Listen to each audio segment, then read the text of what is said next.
Hey, it's your guy Tyrrell back with the interviews. In today's video, we're going to briefly break down how Lazio defeated Juventus for the second time in as many weeks to claim Supercoppa Italiana. But before we do that, don't forget to give our video a thumbs up if you do enjoy it. The bell below does give you daily notifications regarding our organic, unfiltered soccer/football analysis. And don't forget to subscribe to our channel on our road to 2K subscribers. But now, when we do look at the board, we have Juventus in their 4-3-1-2 diamond against Lazio's 3-5-2. And frankly, this wasn't a game that did see various chances, but Lazio were the better side throughout, and it does raise questions about Maurizio Sarri's Juventus and what they will achieve this season. When we do look at the board, we have Juventus here, 4-3-1-2, very narrow, and that's the biggest issue with this Juventus squad here. They have the fullbacks who should be pushing forward to provide the width, but they sit deeper and they're very narrow, and then majority of their play goes through the center of the pitch, which frankly works out in Lazio's favor. And when you do break down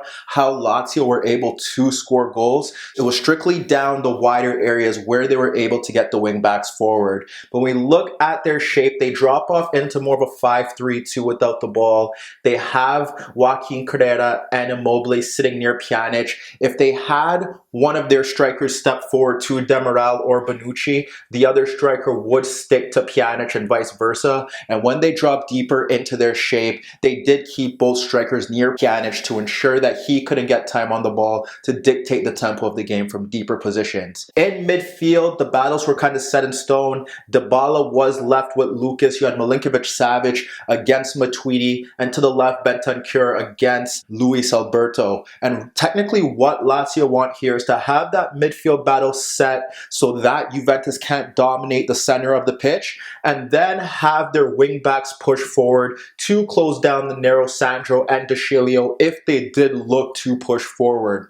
On the rare occasion where those wingbacks were occupied by, let's say, Cristiano Ronaldo drifting out to the left-hand side to sit on Lazzari, when he would sit on Lazzari, that would force Milinkovic-Savic to push forward and close down Alexandro, which then would force Lucas Leiva to step forward and close down Matuidi. That was how they went about their business in terms of closing down the wider areas, and the same thing applied for the other side. If we did see, for instance, Dybala shift out to the right-hand side to occupy Lulic, then we would have Luis Alberto stepping forward to close down De Sciglio, and Lucas Leiva would be tasked with closing down Bentancur.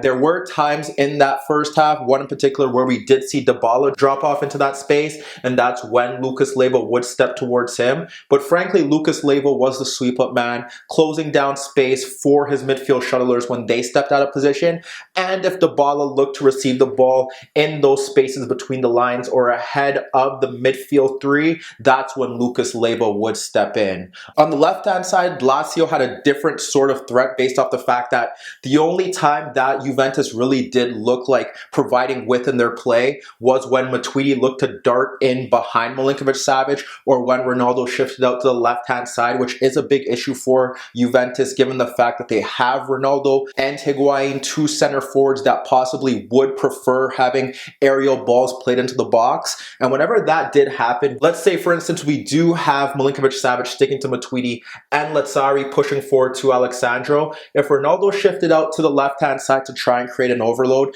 they could have Luis Felipe stepping forward to block off that lane. So Lazio were very organized in that opening half, and when you really look at Juventus's overall shape with the ball, they struggled based off the fact that Lazio covered that central zone. They were able to cope with any threat out in the wider areas based off the fact that Juventus didn't really provide one.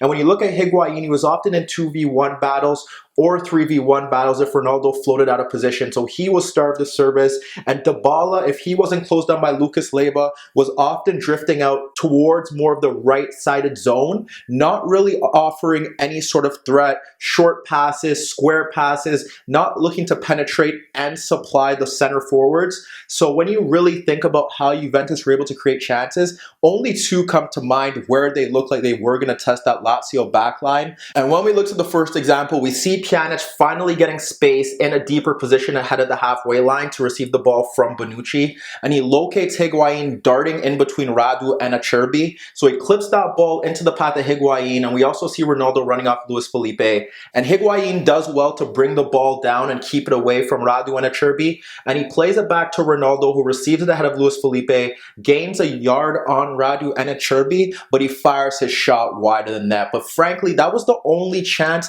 that Juventus really did create from open play. Dybala possibly should have scored from a 20-yard free kick. And then when you look at their goal, it simply comes from nothing. Dybala actually is the player who is dispossessed from the De Sciglio throw-in, and then De Sciglio does well to win the ball back from Lulic, and he drops it off to Matuidi ahead of Milinkovic-Savic, who then squares it to Ronaldo, who's able to gain a yard on Luis Felipe to fire a shot on goal that Strakosha pushes into the path of Dybala to tap in. But when you assess how Juventus were trying to build attacks from open play, Lazio comfortably neutralized their threat based off the fact that they're too narrow. Everything tried to go through the center of the pitch, and when they actually had to try and go out into the wider areas down the left-hand side, Lazio did a very good job of coping with that threat. But when we look to Lazio, they were able to get the better of Juventus based off the fact that they weren't afraid to go long. They had Lulic and Lazzari willing to break forward in wider areas, and based off the fact that they were able to play through Juventus's press. Juventus's press did make sense. They had the front three closing down Lazio's back three with Dybala in the middle closing down Acerbi, and regardless of which side Ronaldo and Higuain were on, they knew that they had to close down Radu and Luis Felipe. That does leave Lucas Leiva free in midfield to make it a 4v3 and have the ability to be a passing option, but we also saw Pjanic step forward, leaving Milinkovic-Savic pressed by Matuidi and Bentancur stepping to Dybala. And we did witness an example around the 37th minute mark where we saw how Lazio were able to bypass Juventus's pressing, and it was the same four-man press, and we ended up seeing Bentancur tight on Luis Alberto, and what Acerbi was able to do is that he was able to split Dybala and Higuain to find Joaquin Carrera, dropping off Demiral, and he was able to flick the ball into the path of Immobile, who wasn't closed down by Bonucci, and all Immobile had to do after that was switch the play out to Lazzari, who was breaking forward to attack Alexandro. Nothing stemmed from that attack, but it just gives you an insight as to how Lazio were willing to break lines to bypass Juventus's press, and they did it successfully. But when we look to their chances, like I said, Lazio weren't afraid to go long, and Strakosha was often in the build-up to some of the scenarios where Lazio were able to get into good positions. When we look to one in particular, we end up seeing Strakosha flicking the ball out into the left-hand side for Lulic, who's able to take the ball away from De Sciglio, but then bring it back. So when he brings it back, he ends up squaring the ball to Lucas Leiva, who instantly splits De Sciglio and Bentancur to find Immobile dropping off of Demiral. And when Immobile picks up the ball, he's able to turn at Demiral and square a poked pass into the path of Luis Alberto beyond Pjanic. And before Matuidi could step in to make the tackle, Luis Alberto curls his effort inches over the net. But just like that, a Strakosha long ball instantly to Lulic. They're able to break lines, bring the forwards towards the play, and get runners in beyond Juventus's midfield, and it nearly leads to an opportunity. Shortly after that, we see Lazio take the lead, and it stems from wide play, starting with Milinkovic-Savic, who squares the ball across Matuidi and Bentancur into the path of Luis Alberto stepping forward, and Alberto instantly slides the ball out to Lulic ahead of De Sciglio. Lulic can't get beyond De Sciglio yet, so he pulls the ball back into the path of Luis Alberto, who's instantly swarmed by Pjanic. And when Pjanic swarms Luis Alberto, he ends up playing the ball back wide to Lulic, who takes on De Sciglio and cuts to the byline before delivering across to the back post that ends up seeing it go over Immobile and Alexandro, who doesn't head it clear, and it falls to Milinkovic-Savic free at the back post. Now Milinkovic-Savic pulls the ball back beyond Alexandro and Matuidi into the path of Luis Alberto, who curls an effort beyond Chesney. But when you break down that chance, wide play, they have the wingbacks pushing forward, providing width, something that Juventus wasn't doing, clipping the ball to the back post. You have Alexandro, who should clear that ball after it goes over Immobile's head. And frankly, who is marking Milinkovic-Savic there? It should be Matuidi. And then when you really break that down, no one picking up Luis Alberto breaking into the box. It's a terrible breakdown breakdown from Juventus,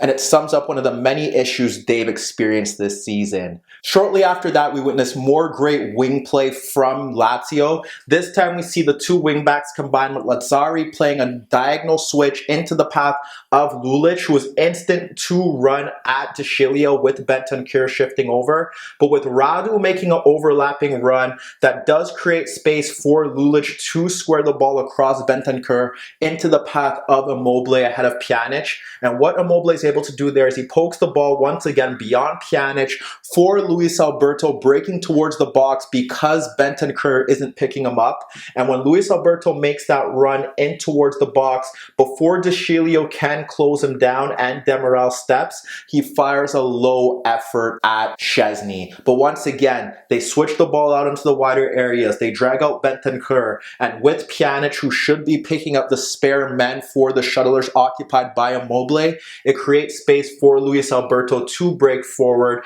and De Sciglio does do a good job of reading it and trying to close down quickly, and it forces Luis Alberto to not get a good shot off. But once again, it highlights what Lazio are doing right. What we can give Juventus' backline credit for is that they dealt with the threat of Immobile very well. We often like to see him chase balls into the channels before running in beyond and taking on center backs, but Demiral did a very good job on two separate occasions tracking those runs and ensuring that Immobile couldn't break free. However, we did see Lazio eventually exploit that route to goal, and once again it was Strakosha who was able to dictate that play. And when we look to that example, we see Strakosha punt the ball upfield for Immobile, who drags out Bonucci, and he flicks the ball trying to get Joaquin free down that right channel, but it falls into the path of Alexandro. But what Joaquin Correa does well is that he pokes the ball away from Alexandro and drives toward right half space to get on goal, but Demiral reads it well, and before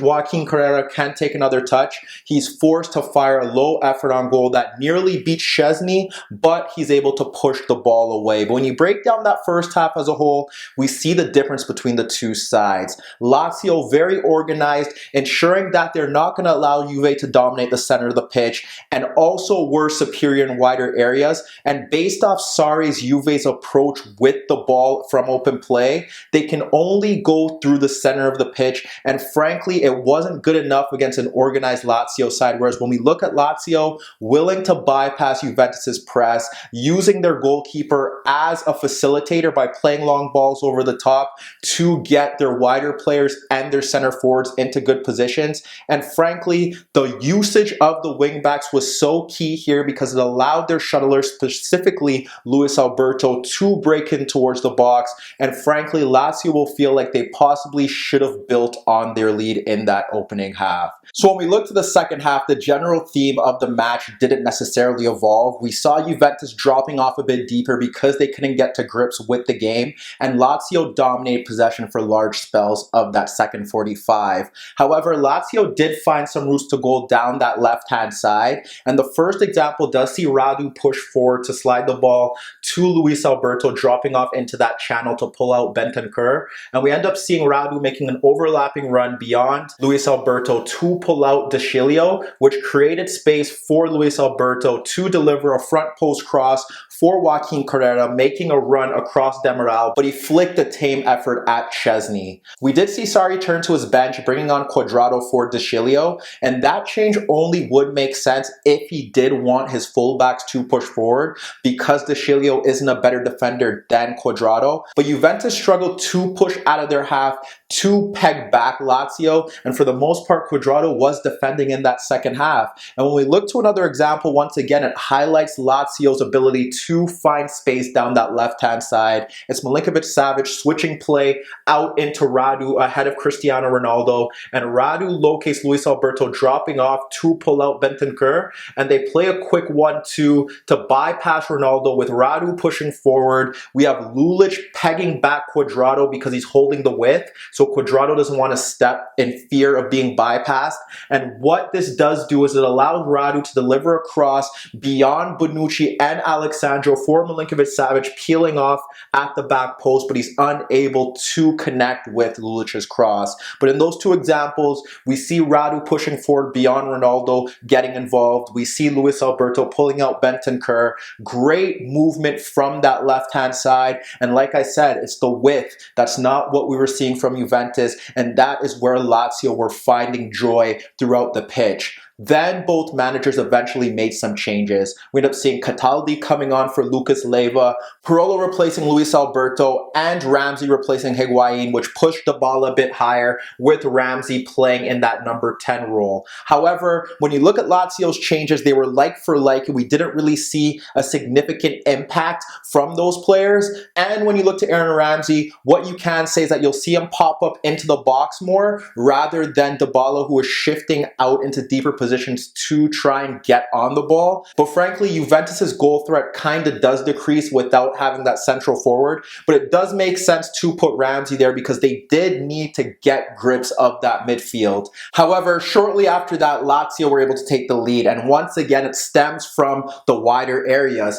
It's Cataldi winning a loose ball in midfield and evading Pjanic pressure to clip a diagonal ball out to Lazzari. Lazzari can run at Alexandro, but he locates Joaquin Carrera's run in behind Sandro and he pokes the ball into that space. Joaquin Carrera picks up the ball and he ends up looking to cut in on Alexandro, but when he cuts in on Alexandro, Matuidi does come across and he ends up turning back, locating that Lazzari is a bit wider on the touchline, and he slides the ball back out to Lazzari. Now we have Lazzari going 1v1 with Alexandro. Once again, we see the wing back against the fullback, and he cuts wide and he delivers a near post cross into the path of Pirolo ahead of Bonucci, and Pirolo flicks the ball to the back post, and what we end up seeing there is Demiral, we see Immobile, and we see Cuadrado. Demiral should be occupying Immobile, which shouldn't have to pull Cuadrado out, but just because he isn't, it pulls Cuadrado out, and it leaves Lulic free to break into that left half space. So when Pirolo flicks that ball towards the back post and neither Demiral, Immobile, or Cuadrado can get onto it, it frees up space for Lulic to side volley a superb effort into the back post. But there, once again, we see how crucial width was. Lazio getting their wingbacks against the fullbacks while having their wingbacks combined proved crucial towards their goals. And frankly, it was simply odd that Juventus didn't try to go down this route, especially after introducing Cuadrado. However, we did see both sides make like-for-like changes. Felipe Caicedo came on for Immobile, and we saw Douglas Costa come on for Blaise Matuidi to offer Juventus more of a direct threat while providing dynamism. And although Douglas Costa did pop up into key areas, he didn't really have enough time to impact the game. We did see Juventus eventually provide width in the final 15 minutes of the game once they fell behind. Alexandro was pushing forward. Ronaldo was drifting out into that left-hand side. Alexandro did create a chance for Dybala ghosting into the box at the front post, but he nodded a tame effort at Strakosha. And later on in that half, towards injury time, we did see Dybala deliver a deep free kick from the left channel that saw Bonucci get across Radu at the edge of the box to flick a header inches wide of the net. But frankly, when you break down that second half, Strakosha was barely tested, and that was the biggest problem given the personnel that Juventus possessed and the fact that they should be doing better here. Whereas when you look at Lazio, after going up 2-1, they had chances on the break to kill off the game, but shortly after Bentancur did get sent off, Cataldi provided a superb free kick off the bar down to kill off the game and ensure that Juventus had no chance of coming back. When you break down the game as a whole, it was very simple. Under Sarri, Juventus have heavily relied on defensive mistakes from the opposition and moments of brilliance from their key players. Here, against a very good Lazio side, they were too narrow, they showed signs that they're incapable of dominating the center of the pitch, and they don't get enough service into their front three. That's where you look to Dybala. From open play, he's not influencing the game enough, and he's not providing service for Ronaldo or Higuain, which makes you have to look at Sarri. Why aren't Juventus getting more crosses into the box for Ronaldo and Higuain, given their aerial threat towards goal, and also given the fact that it gives Juventus another element of attack to make them less predictable. Whereas when you look at Lazio, they were superb here. They dominated the center of the pitch, they were organized without the ball, and unlike Juventus, Juventus. They provided width, and when you look at both goals, the wingbacks were involved, which does go to show that Inzaghi was the better manager here. But let me know what you guys think. Can Lazio challenge Juventus for the Scudetto? And what about Juventus? What changes does Sarri have to make to get this side playing good football and providing results? Meet me in the comments below. Don't forget I upload videos every day, and don't forget to subscribe to my channel. And once again, if you do like this video, make sure to give it a thumbs up. And that was your daily dose of the interviews.